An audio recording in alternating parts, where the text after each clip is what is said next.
चातुर्मास का समापन 1 नवंबर शनिवार को होगा और उस दिन प्रातः ब्रह्म मुहूर्त का समय रहेगा सुबह 5:03 से लेकर 5:54 तक। प्रातःकालीन पूजा करने का समय रहेगा सुबह 5:28 से लेकर 6:45 के बीच में और सूर्योदय का समय है सुबह 6:45 पर और सूर्यास्त होगा शाम 6:02 पर।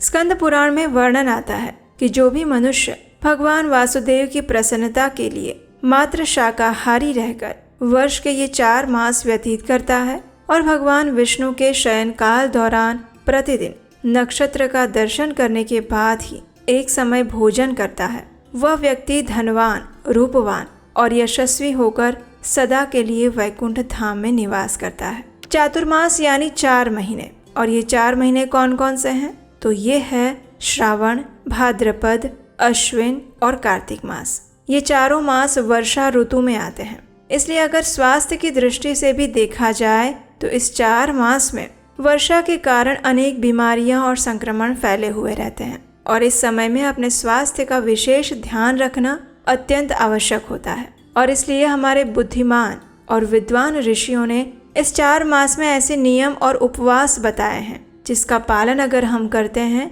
तो हमारा शारीरिक स्वास्थ्य अपने आप ठीक हो जाता है।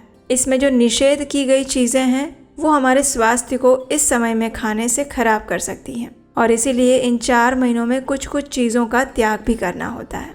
हालांकि वैष्णव परंपरा के अनुसार इस्कॉन में आषाढ़ पूर्णिमा से लेकर कार्तिक मास की पूर्णिमा तक हम चातुर्मास का पालन करते हैं। तो अगर इस हिसाब से देखा जाए तो वैष्णव परंपरा के अनुसार चातुर्मास का आरंभ कई भक्त 10 जुलाई गुरुवार से भी करेंगे और इसकी समाप्ति होगी 5 नवंबर 2025 बुधवार के दिन, यानी कार्तिक मास की पूर्णिमा के दिन। इन दोनों समय अवधियों में से आपके लिए जो भी अनुकूल है, आप अपनी स्थानिक परंपरा का अनुसरण करते हुए चातुर्मास का पालन करना आरंभ कर सकते हैं।